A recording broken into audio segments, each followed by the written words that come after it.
Hello mga guys! Welcome to my YouTube channel, Hermotech. Asa ngayon mayroon tayong isang Sony component. Ngayon ang problem dito ay wala na siyang boses pero may power pa naman siya.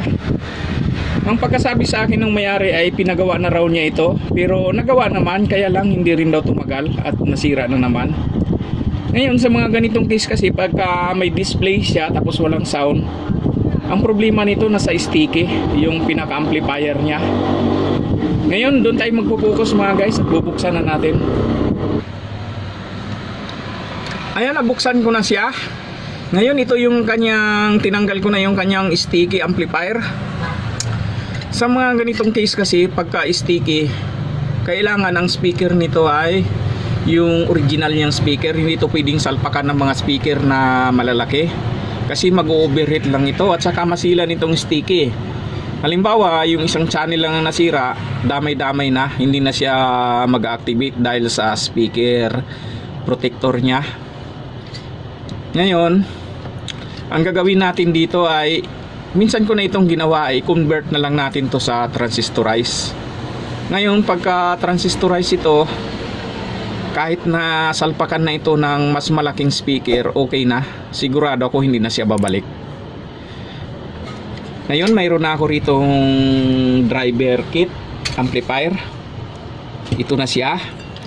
Ito na yung ating gagamitin. Ayan, Sanken po, apat na transistor na Sanken.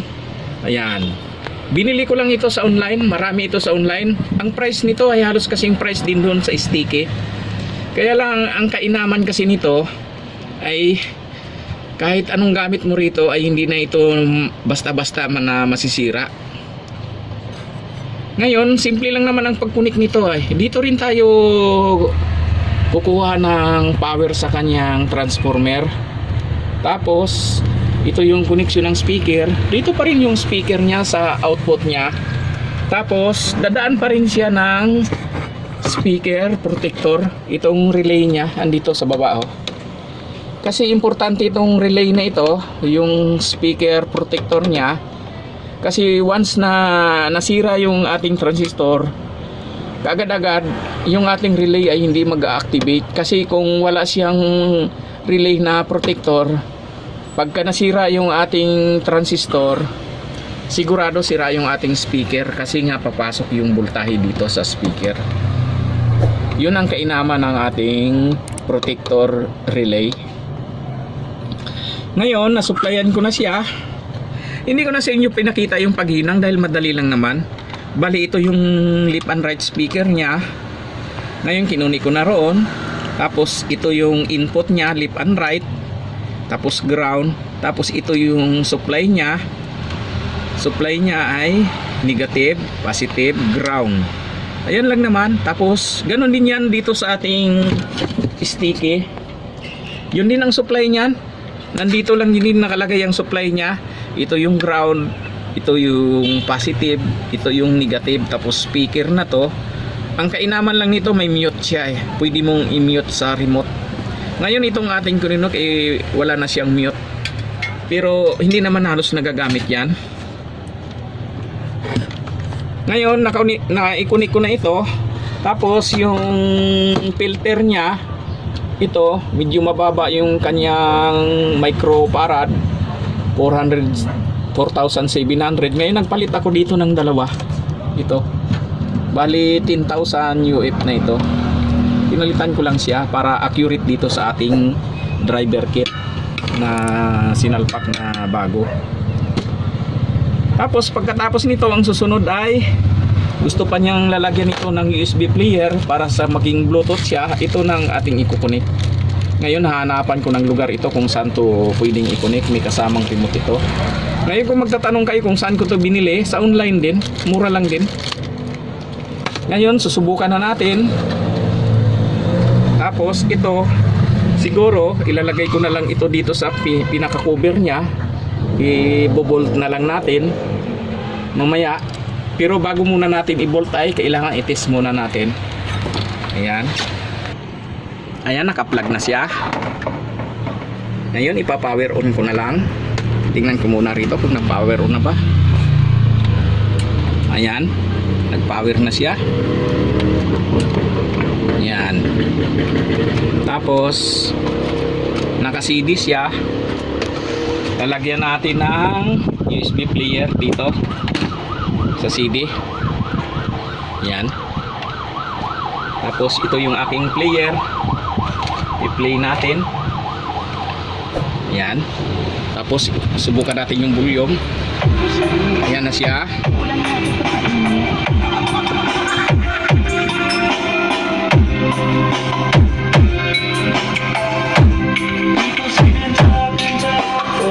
Ayan mga guys, okay na. Ako sa iyo. Tinutang mo ako sa gamutin eh.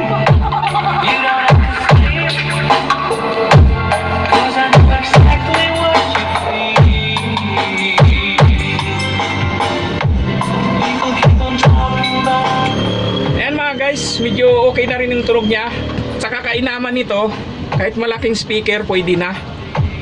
Ngayon ang susunod natin gagawin ay yung USB player naman. Hahanapan natin ng lugar dito kung saan banda.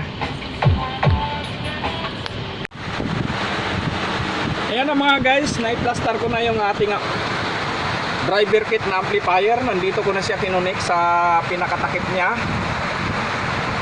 Tapos yung USB player niya ay nailagay ko na rin. Nandito na. Dito ko na inilagay. Yan. Sisya na kayo mga guys, malakas yung ulan eh. Hindi nyo ako marinig. Ayan na siya. Ngayon ang gagawin natin ay ititest na natin. Ayan, nag-power na siya. Yan.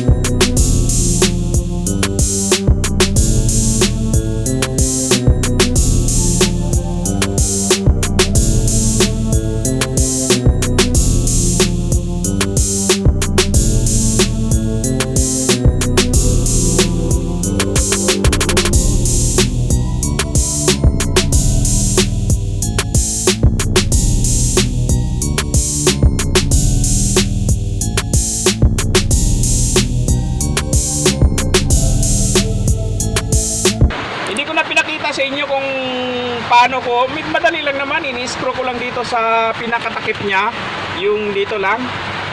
Yan, i-screw ko lang dito. Ang importante lang naman ito ay may idea na kayo kung paano ko siya ginawa, na i-convert ko siya sa 4 transistor. Ang speaker nitong kaya ay kaya niya na yung 500 watts per box. Putosin na nasa speaker na malaki na siya nakakunik. Ayun na yung speaker niya, oh. Yan. Yan na yung speaker niya. Okay na siya. Yan na.